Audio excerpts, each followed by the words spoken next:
ہم نے نہیں رکنا ہے، اور کیونکہ اوپر لا ہے یہ بھی ایک سائن ہے کہ ہم نے یہاں نہیں رکنا، تو اس کا مطلب ہے سٹاپ نہیں ہم نے کرنا، اور آگے لائن کو ساتھ ہی ملا کے پڑھنا ہے۔ اس کے بعد ہے غائن، حلق کے اوپر والے حصے سے یہ حرف ادا ہوتا ہے، حروف حلقی کا حرف ہے۔ اس کے بعد ہے یا، یا کو جب ہم دیکھتے ہیں جزم کے ساتھ ہے تو اس کے پیچھے زبر ہے، اس کا مطلب ہے کہ یہ یالین کا قاعدہ ہے، تو ہم کیسے پڑھیں گے؟ غائن یا زبر غوئی۔ آگے را ہے، را کے نیچے زیر ہوگا تو ہم اس کو نرمی سے پڑھیں گے، را لام زیر رل، غوئی رل۔ میم جو ہے ہونٹوں کے خشک حصے سے اس کو ادا کرتے ہیں، اور آگے غائن ہے، غائن جو ہے وہ حروف مستعلیہ کا بھی حرف ہے۔ حروف مستعلیہ کے جو 7 حروف ہیں وہ کون سے ہیں؟ خا، صا، ضا، طا، ظا، غین، قاف۔ تو اس میں غین ہے، اس کا مطلب ہے اس کو بھی ہم ہر حال میں پور پڑھیں گے۔ آگے ہے دعاد، دعاد بھی حروف مستعلیہ کا حرف ہے اور اس کو بھی ہم نے پور پڑھنا ہے۔ آگے ہے واو، واو کے پیچھے پیش ہے، اس کا مطلب ہے کہ یہاں پہ واو مدہ کا قاعدہ ہے اور ہم نے ایک الف کے برابر اس کو کھینچ کے پڑھنا ہے، مغضوبی۔ اس کو ہم نے پہلے سے سمجھ لیا۔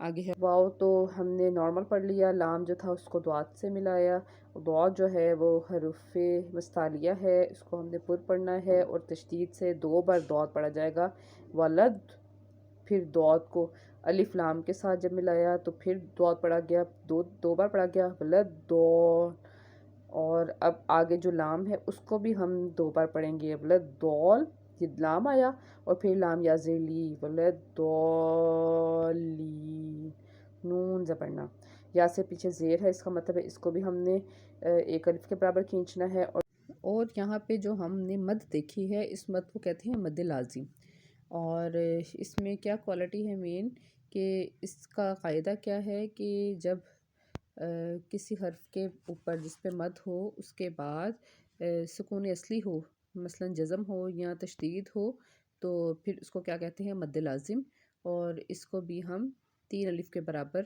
کھینچ کے ادا کر سکتے ہیں، ٹھیک ہے۔ گرامر کے اصولوں کے مطابق سمجھتے ہیں، صراط الذین، اس کو سمجھتے ہیں کہ صراط ہے راستہ، اور یہ کیا ہے؟ یہ اسم ہے، الذین، الذین کا مطلب ہے یہ اسم موصولہ ہے، اور اس کا مطلب ہے ان لوگوں کا، انعمتا، انعام کیا تو نے، اور یہ کیا ہے؟ یہ فعل ہے، علیہم، ان پر، علی الگ لفظ ہے، ہم الگ ہے، ایک جو ہے وہ حرف جر ہے جو علی ہے، اور جو ہم ہے وہ بیسیکلی ضمیر ہے۔ اب ہم دیکھتے ہیں اس میں جو انعمتا تھا، سب سے پہلے دیکھیں اس کا مادہ کیا ہے، نون، عین، میم، اور یہ باب الافعال سے ہے، جو ہم نے باب المزید الفی پڑھے تھے اس میں باب الافعال جو سب سے پہلے والا باب تھا یہ اس سے ہے، ماضی کا صیغہ ہے انعم، اور جو فعل مضارع کا صیغہ ہے ینعم، اور انعمتا تو نے انعام کیا، جب ہم گردان دیکھتے ہیں واحد مذکر حاضر کے صیغے میں، کہاں پہ یہ صیغہ آ رہا ہے؟ واحد مذکر حاضر کے صیغے پہ، انعمتا تو نے، یعنی کہ یہ مذکر کے لیے کہا گیا، اللہ تعالیٰ کے لیے بات کی گئی کہ ہم اللہ تعالیٰ کو پکار رہے ہیں، انعمتا جن کے اوپر آپ نے انعام کیا، واحد مذکر حاضر کا صیغہ ہے انعمتا۔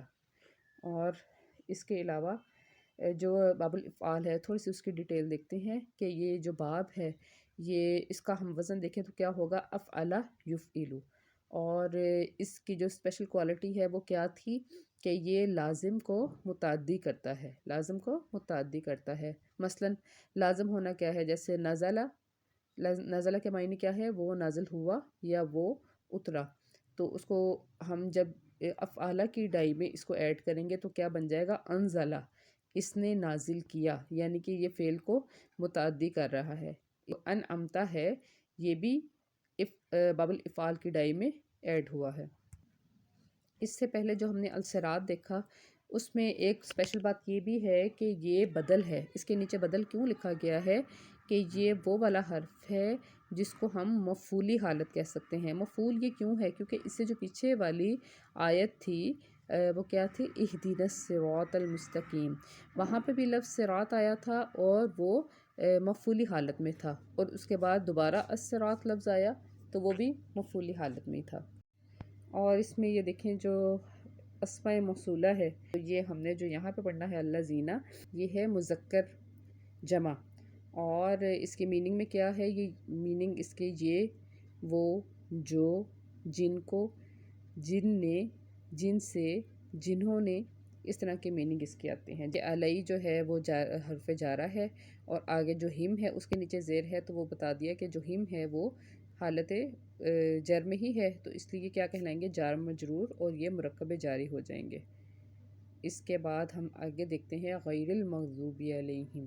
غیری کا میننگ یہاں پہ ہے نا، اور یہ کیا ہے؟ اسم، اور آگے ہم اس کو بریکٹ میں دیکھ رہے ہیں کہ یہاں پہ بھی بدل لکھا ہوا ہے، اور آگے ہے مغضوبی، اس کا مطلب ہے تیرا غضب ہوا۔ اب جب غیر المغضوبی آپس میں ملا تو کیا بن گیا؟ مرکب اضافی۔ اور آگے ہے علیہم، اس کا بھی مطلب ہے جن پر، اور مرکب جاری ہی ہے یہ بھی، اور واو جو ہے وہ، اور یہ عطف یعنی کہ حرف عاطفہ ہے، اور آگے لا کا مطلب ہے حرف نافیہ ہے۔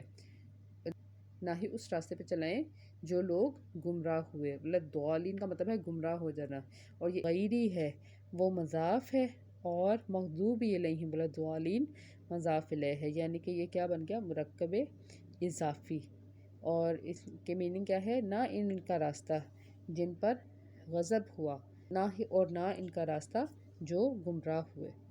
اور جو پہلا لفظ تھا المغضوبی، وہ اسم مفعول میں آ رہا ہے، اور جو ہے ضالین وہ ہے اسم الفاعل۔ اس کے بعد ہم اس کا لفظی ترجمہ اور با محاورہ ترجمہ کرتے ہیں۔ صراط راستہ، الذین ان لوگوں کا، انعمت تو نے انعام کیا، علیہم ان پر، غیری نہ کہ، المغضوبی ان کا راستہ، علیہم جن پر، ولدضالین اور جن پہ غضب کیا تو نے۔ اب ان آیات کی مختصر سی تفسیر ہم بیان کرتے ہیں۔ سورۃ النساء میں ہے وَمَن يُطِعِ اللَّهَ وَرَسُولَهُ فَأُولَئِكَ مَعَ الَّذِينَ أَنْعَمَ اللَّهُ عَلَيْهِمْ، یعنی اللہ اور اس کے رسول کے کہے پر عمل کرنے والے ان کے ساتھ ہوں گے جن پر اللہ کا انعام ہے، اور جو نبی صلی اللہ علیہ وآلہ وسلم، اور جو نبی اور صدیق، شہید اور صالح لوگ ہیں، اور یہ بہترین ساتھی ہیں اور اچھے رفیق ہیں۔ اور یہ فضل ربانی ہے کہ اللہ جاننے والا کافی ہے۔ اے اللہ مجھے ان فرشتوں اور نبیوں، صدیقوں، شہیدوں اور صالحین کی راہ پہ چلا جن پر تو نے اپنی اطاعت اور عبادت کی وجہ سے انعام کیا تھا۔ ٹھیک ہے، اور اس کے معنی ایسے بھی بیان کیے گئے ہیں کہ اللہ جل شانہ تو ہمیں سیدھا راستہ دکھا، ان لوگوں کا راستہ جس پر تو نے انعام کیا ہے، اور جو ہدایت اور استقامت والے ہیں، اور اللہ رسول کی اطاعت گزار ہے، جن کے حکموں پر عمل کرنے والے، ان سے منع کیے ہوئے کاموں پر رک جانے والے ہیں۔ اچھا، مغضوب کون ہے؟ وہ تو تھے انعام والے لوگ، یعنی کہ جن کا ہم نے ایک مثال یہ پڑھی کہ اللہ تعالیٰ نے قرآن مجید میں ارشاد فرمایا ہے کہ جو شہداء ہوں گے اور صالحین ہیں، صالحین میں سے ہیں، صدیقوں میں سے ہیں، شہیدوں میں سے ہیں، نبیوں میں سے ہیں، ان لوگوں میں ہمارا شمار کیجیے گا، اور جو عبادت گزار ہے اور جو اللہ کی راہ پہ چلے اور جنہوں نے اپنے آپ کو روکا ان باتوں سے جن پہ اللہ اور اس کے رسول نے منع کیا تھا۔ اب مغضوب کون ہے؟ اور اس آیت کا ترجمہ کیا ہے؟ اس کی راہ سے بچائیں جن پر غضب کیا گیا۔ اچھا، اب یہ دو طرح کے لوگوں کو، دو طرح کی قوم کے بارے میں یہاں پہ بات کی گئی ہے، یعنی کہ یہ جو وہ لوگ جن پہ غضب نازل ہوا اور وہ لوگ جو گمراہ ہوئے، یہاں پہ جو مراد لی گئی ہے یہ یہود و نصارہ کی لی گئی ہے۔ اہل ایمان کا طریقہ تو یہ ہے کہ حق کا علم بھی ہو اور حق پر عمل بھی ہو۔ یہودیوں کے ہاں عمل نہیں، اور نصارہ کے ہاں علم نہیں، اور نصارہ کے پاس کیا ہے؟ علم نہیں ہے، اس لیے یہودی پر غضب ہوا اور نصرانیوں کو گمراہی ملی تھی، اس لیے ان کے باوجود عمل کو غضب کا چھوڑنا سبب ہے۔ نصرانی کو ایک چیز کا قصد کرنے کے باوجود صحیح راستے کو نہیں پا سکتے، اس لیے ان کا طریقہ کار غلط ہے، اتباع حق سے ہٹے ہوئے ہیں، وہ حق سے ہٹے ہوئے ہیں۔ یوں تو غضب اور گمراہی ان دونوں جماعتوں کے حصے میں ہے، لیکن یہود غضب کے حصے میں پیش پیش ہیں۔ اور قرآن مجید میں سورۃ المائدہ آیت نمبر 60 میں ہے، اور نصرانی ضلالت میں بڑھے ہوئے ہیں، جبکہ آیت نمبر 77 میں اس کا ترجمہ ہے، یہ پہلے ہی گمراہ ہیں اور بہتوں کو گمراہ کر چکے ہیں اور سیدھی راہ سے بھٹکے ہوئے ہیں۔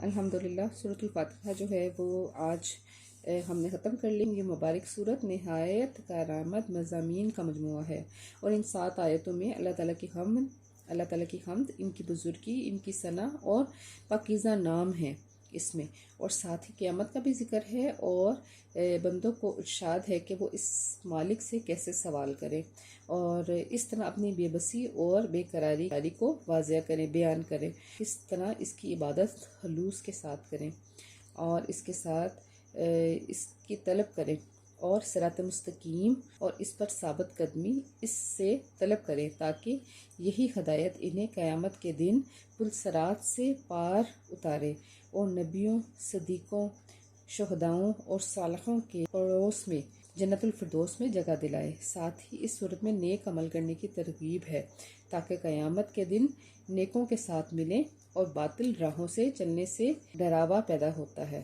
قیامت کے دن یہ باطل پرست یہود اور نصارہ کی جماعت سے دور ہی رہیں۔ جی، اور اس کے بعد ہے آمین۔ سورۃ الفاتحہ کے بعد ہم آمین پڑھتے ہیں نا، تو سورۃ الفاتحہ کے بعد جو آمین ہے یہ کہنا مستحب ہے۔ اس کے معنی کیا ہیں؟ اللہ تعالیٰ تو قبول فرما۔ مسند احمد، ابو داؤد اور ترمذی میں ہے کہ رسول اللہ صلی اللہ علیہ وآلہ وسلم جب بھی غیر المغضوب علیہم ولا الضالین کہا کرتے تھے تو اس کے بعد جب آمین کہتے تھے تو آواز کو دراز کرتے تھے، اس لیے اس کو پڑھنا جو ہے، آمین کہنا جو ہے وہ سنت ہے۔ ابو داؤد میں ہے کہ آواز بلند کرتے تھے۔ امام ترمذی میں ہے اس حدیث کو حسن کہتے ہیں۔ حضرت ابو ہریرہ سے روایت ہے کہ رسول اللہ صلی اللہ علیہ وآلہ وسلم کی آمین پہلی صف والے لوگ جو آپ کے قریب ہوتے تھے وہ سنتے تھے۔ جی، آج کے لیے اتنا ہی، مجھے اجازت دیجیے، اللہ حافظ۔